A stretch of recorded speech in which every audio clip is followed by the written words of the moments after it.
সুন্নত নামাজ না পড়লে কি গুনাহ হবে? এইটাও ওইরকম প্রশ্ন। না পড়লে কি গুনাহ হবে? পড়লে কি হবে? পড়লে যখন সওয়াব হবে, তো না পড়ার কেন প্রশ্ন? পড়বেন আপনি।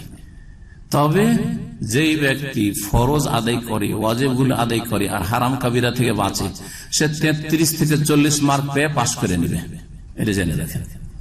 এখন স্কুল কলেজে যেমন ছাত্র ছিলেন তেমন আপনি আল্লাহর কাছে হইতে চান নাকি? এখন স্কুল কলেজে আমরা মাদ্রাসা পড়েছি, আমাদের সাথে মেলা রকমের ছাত্র থাকতো। কারণ একটা নম্বর কেটে গেলে সারাদিন ব্যথায় ব্যথিত থাকতো। একটা নম্বর 100-তে 1 কমে গেছে, বোঝা গেছে? এমনও ভালো ছাত্র ছিল।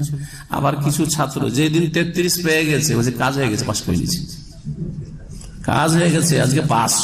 জি হ্যাঁ, ঠিক না? ওর মাথার ব্যথা আমি 33 পাবো কিনা।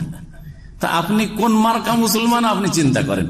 যদি মনে করেন আমার 33 দরকার জান্নাত যাওয়ার জন্য, তো আশা করি আপনি ফরজ 17 রাকাত নামাজ পড়লে আর তারপর বাকি ফরজ, শুধু এই নামাজ দিয়ে জান্নাত নয়, বাকি ফরজ আখলাক আমলে, তার আগে আকীদা ঠিক থাকতে হবে, যাকাত ঠিক আছে, রোজা ঠিক আছে, হজ ঠিক আছে, আর তারপরে আপনার হারাম কাবিরা থেকে বেঁচে আছেন। সাগিরা গুনাহ অল্প স্বল্প থাকলেও নেকির মাধ্যমে গুনাহ, কিন্তু যদি সাগিরাই ডেইলি যদি 10টা 20টা 50টা হইতে থাকে, সেটা আবার কাবিরার আকার ধারণ করবে। এগুলো চিন্তার বিষয় রয়েছে। এক কথা, একজন মুমিন মানুষ কখনো নিজেকে রিস্কে রাখবে না যে আমি জাহান্নামের ঝুঁকিতে থাকি।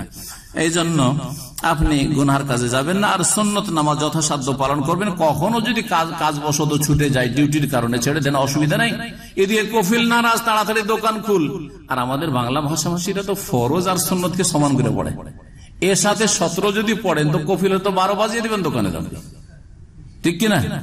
সবার দোকানপাটে কাস্টমার এসে সব কিনে নিয়ে চলে গেল, আর আপনি এখানে 17 রাকাত পড়তে আছেন, তো কফিলের টাইমে পড়বেন, আপনার নিজের টাইমে পড়েন। বুঝা গেছে? জি।